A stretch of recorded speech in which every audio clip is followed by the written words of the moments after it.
리더십이란 무엇일까요? 리더십이란 지도자, 리더 혹은 지도력, 리더십 이런 말을 다른 말로 다른 사람에게 영향을 주어 목표를 향해 가도록 하는 사람입니다. 리더십이란 라틴어가요. 리단인데요. 리단이라는 뜻은 함께 간다라는 뜻입니다. 이것을 이끌어준다는 의미입니다. 폴러 신학교 교수님 로버트 클린턴은 리더십을 이렇게 정의합니다. 하나님의 능력을 받아 영향을 끼치라는 하나님의 사명을 가지고 하나님의 백성들을 하나님의 뜻대로 나아가게 하는 사람이다. 다시 설명하면 리더십은 개인의 유익이 아니라 공동체에 향하신 하나님의 뜻을 이루어지도록 지도하는 사람을 말합니다. 리더십의 본질은 첫째로 자기의 뜻이 아닌 하나님의 뜻을 이루는 사람입니다. 둘째로는 사람을 변화시킨다, 영향력을 준다는 것입니다. 셋째, 비전을 제시하는 비전어리라는 것입니다. 넷째로는 사람들로부터 존경을 받습니다. 다섯째는 사람을 키워내는 사람입니다. 그러면 성경적인 리더십이 중요한 이유는 무엇일까요? 그것은 교회 성장의 핵심이 되기 때문입니다. 교회 부흥의 원인은 건물이 아니라 지도자입니다. 특히 평신도 지도자는 교회를 부흥시키고 건강하게 하는 중심축과 같습니다. 교회의 리더십은 목회 리더십과 평신도의 리더십으로 구분할 수 있는데요. 목회자의 리더십에 평신도의 리더십을 통해서 사역할 때 교회가 건강하게 부흥합니다. 사도행전 11장 24절 말씀에 바나바는 착한 사람이요 성령과 믿음이 충만한 사람이라 이에 큰 무리가 주께 더하여 주더라. 바나바의 리더십으로 주님을 믿는 사람들이 많아졌다는 말씀입니다. 또한 지도자를 통해 일하시는 하나님이십니다. 하나님은 하나님의 방법이 있습니다. 하나님은 완전하시고 전지전능하신 분입니다. 그런데 하나님은 사람을 통하여 일하신다는 것입니다. 하나님은 사람을 통해 일하시기 때문에 하나님이 사용하실 지도자를 세우십니다.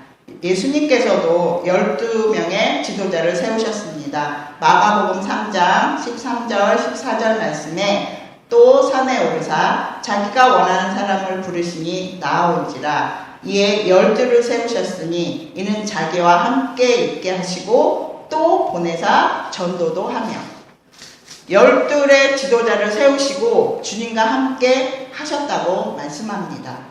바울은 리더십을 세우는 목적을 이렇게 말합니다. 에베소서 4장 12절 말씀에 이는 성도를 온전하게 하여 봉사의 일을 하게 하며 그리스도의 몸을 세우려 하십니다.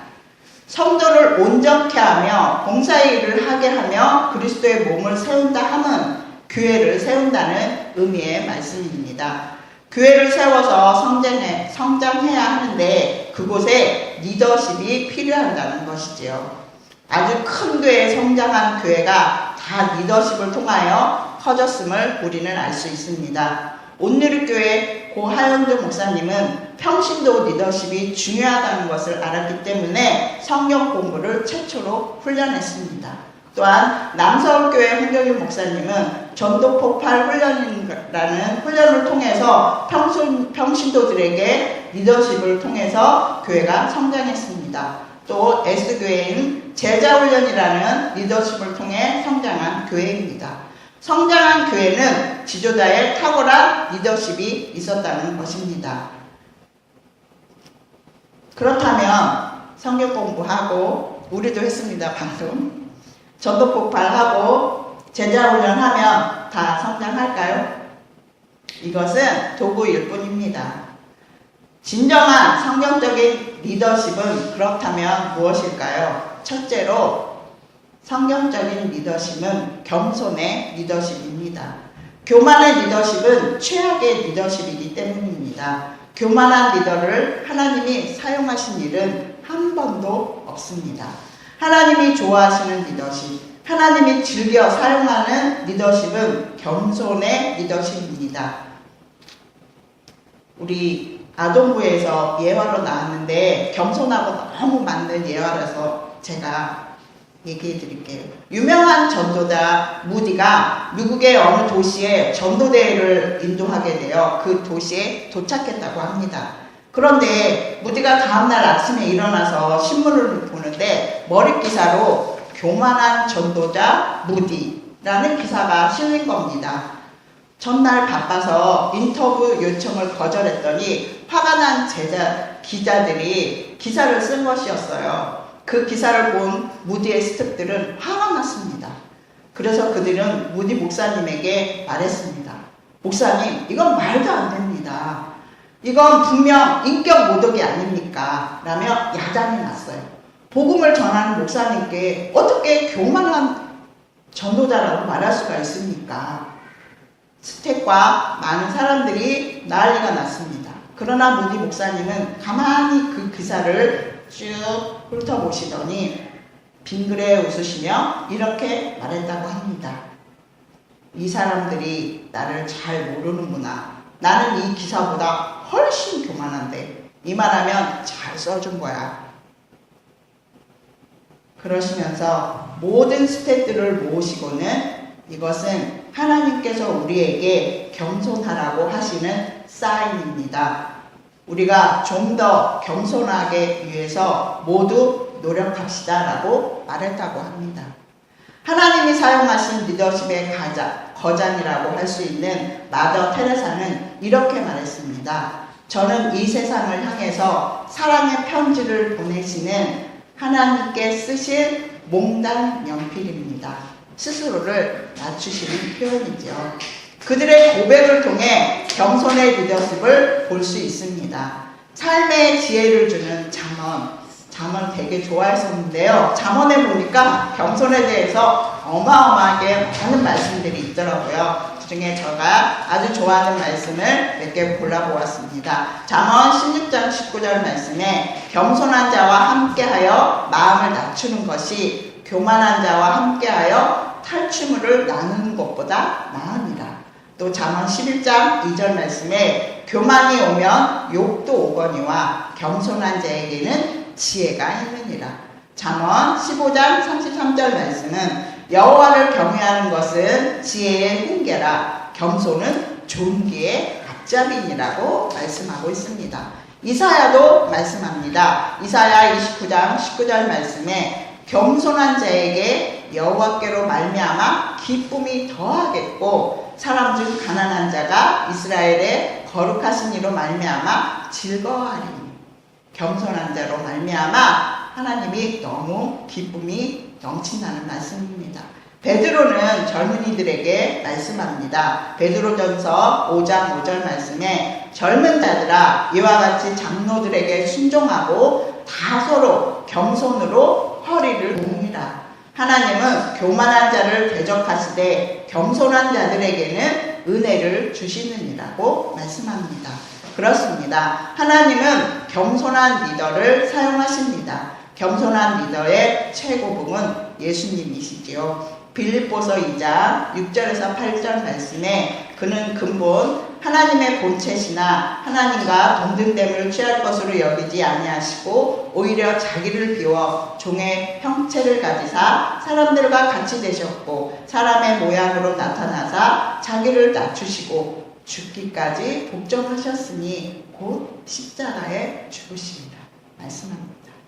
두 번째, 성경적인 리더십 두 번째는 희생의 리더십입니다. 희생의 리더십은 겸손의 리더십과 관계가 아주 깊습니다. 왜냐하면 겸손한 사람이 희생할 수 있기 때문입니다. 예수님은 이렇게 말씀하셨습니다. 요한복음 12장 24절 말씀에 내가 진실로 진실로 너희에게 이르노니 한 알의 밀이 땅에 떨어져 죽지 아니하면 한 알 그대로 있고 죽으면 많은 열매를 맺느니라고 말씀합니다. 여기서 한 알의 밀은 예수님이십니다. 십자가에서 죽으심으로 인류를 구원할 것에 대해서 하신 말씀이죠. 예수님은 말씀대로 피 한 방울, 물 한 방울 남기지 아니하시고 온전히 희생함으로 인류를 구원하셨습니다. 많은 사람들이 존경하는 김수환 추기경님은 이렇게 말씀하셨대요. 나는 밥이다. 이게 무슨 뜻일까 생각해 봤더니 이 말의 뜻은 나를 먹고 나를 희생하여서 형제를 살리겠다는 희생의 표현이었습니다. 감동적인 희생이라는 영상 하나를 보겠습니다. 일생의 대부분을 바다에서 보낸 큰 가시고기. 산란을 앞두고 자신이 태어난 하천으로 되돌아왔다. 수심이 깊은 수초지대. 큰 가시고기 수컷이 이곳을 산란처로 정했다. 새끼들의 부화율을 높이기 위한 수컷의 노력은 극진하다. 먼저 갈대잎으로 둥지 주변을 완벽하게 위장한다. 알 냄새가 주변에 번져나가지 않도록 위장막을 치는 것이다. 수컷은 자신의 머리만한 돌을 물어나르는 수고도 마다하지 않는다. 둥지를 완전히 위장한 후 큰 가시고기는 부채질을 시작한다. 둥지 안으로 신선한 공기를 공급하기 위해서다. 지극정성으로 알을 돌보는 수컷. 알들에게 골고루 쇠물을 쏘이고 나면 다시 둥지 안으로 알을 밀어넣는다. 큰 가시고기 수컷이 알을 돌보는 일은 종족 보존의 본능 그 이상이다. 부화를 기다리는 알들. 산란한 시차에 따라 성장 속도가 제각각이다. 산란 8일째. 드디어 부화가 시작된다. 일단 부화가 시작되면 아비는 더욱 바빠진다. 알이 부화하는 순간에 가장 많은 산소를 공급해야 하기 때문이다. 부화 3일째. 깨어난 새끼들이 둥지 사이로 헤엄쳐 다닌다. 그 와중에도 아비는 둥지를 헐고 쉴 틈 없이 부채질을 한다. 둥지 안쪽에는 아직 깨어나지 못한 알들이 있다. 먼저 깨어난 새끼들을 돌보며 끊임없이 부채질을 하는 수컷. 지느러미도 점점 힘이 빠진다. 새끼를 모두 탄생시킨 지 5일째. 아비가 힘없이 가라앉는다. 둥지를 짓기 시작하면서부터 새끼를 모두 키워내기까지 지난 보름 동안 녀석은 아무것도 먹지 않았다.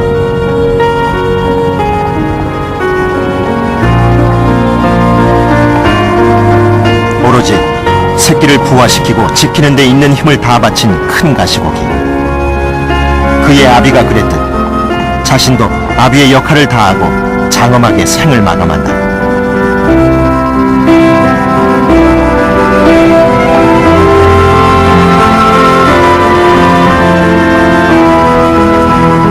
다음날 새끼들이 아비의 죽음 주위로 모여든다. 아비는 죽어서도 자신의 육신을 새끼들에게 기꺼이 내준다. 이것이 가시고기 아비의 헌신적인 사랑법이다.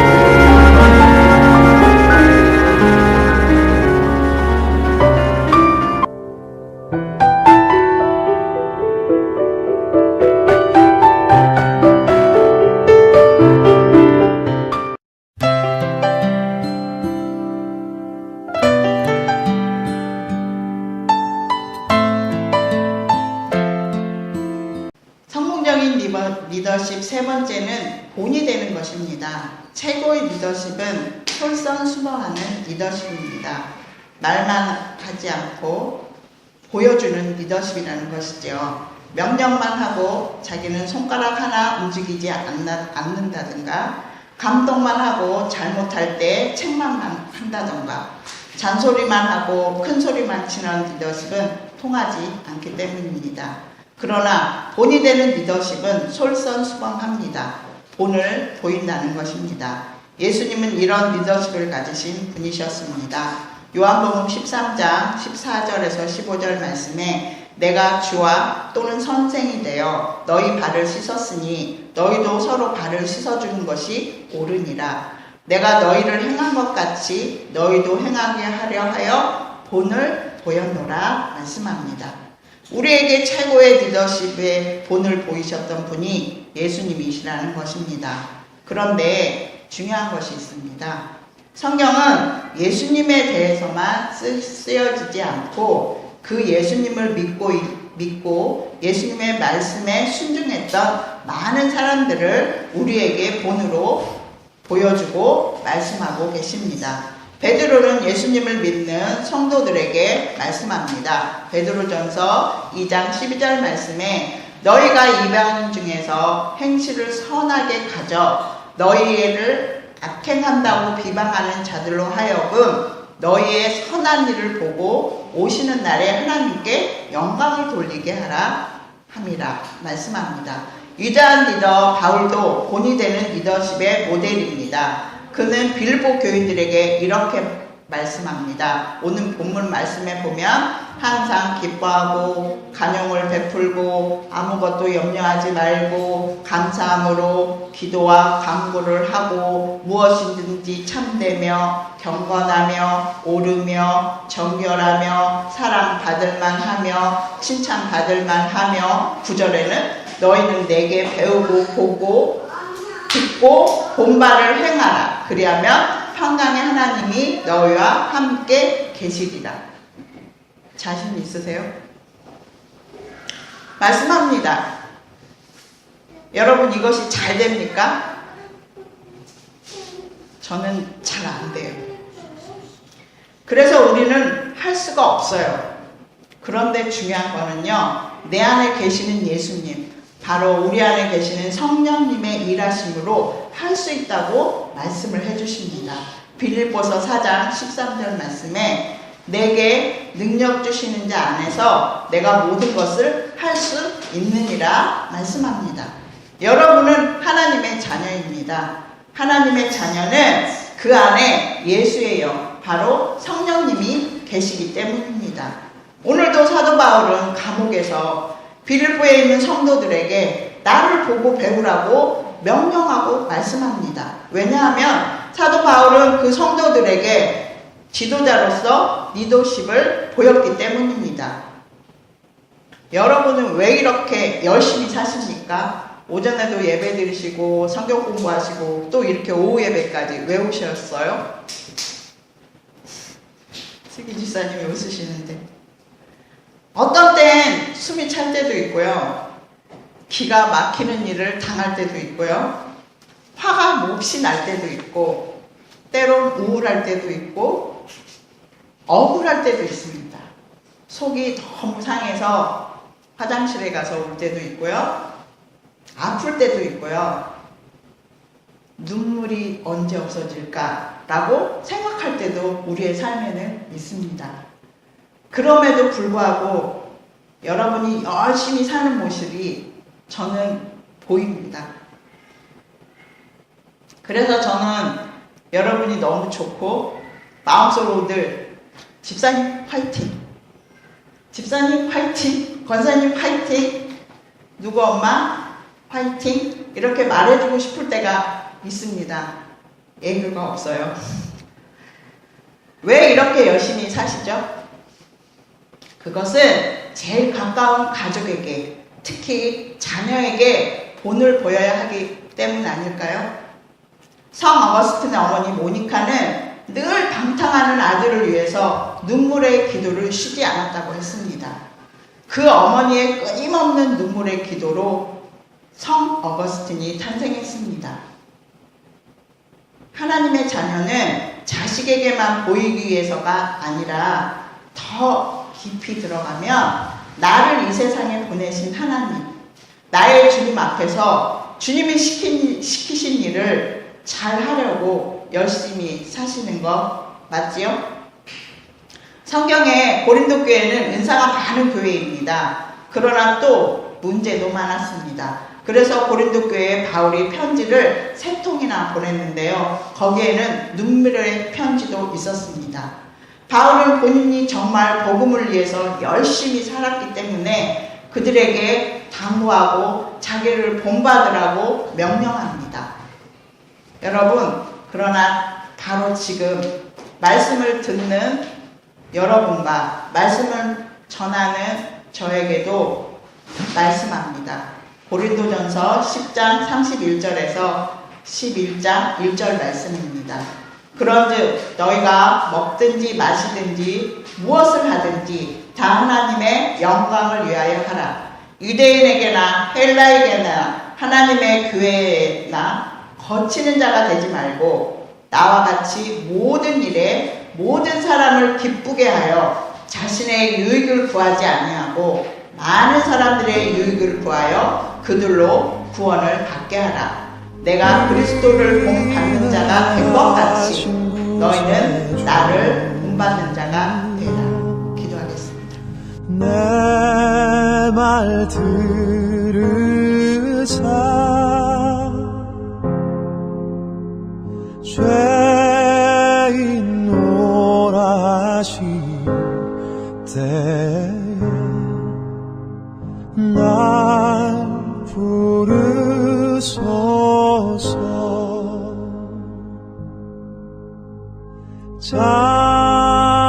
자비하신 보좌 앞에 꿇어 엎드려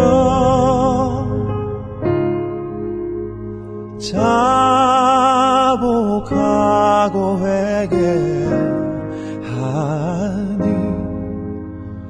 믿음 주소서.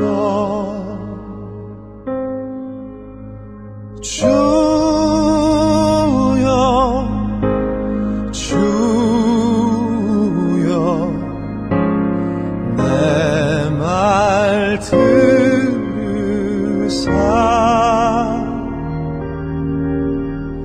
죄인 노라 하실 때에 날 부르소서.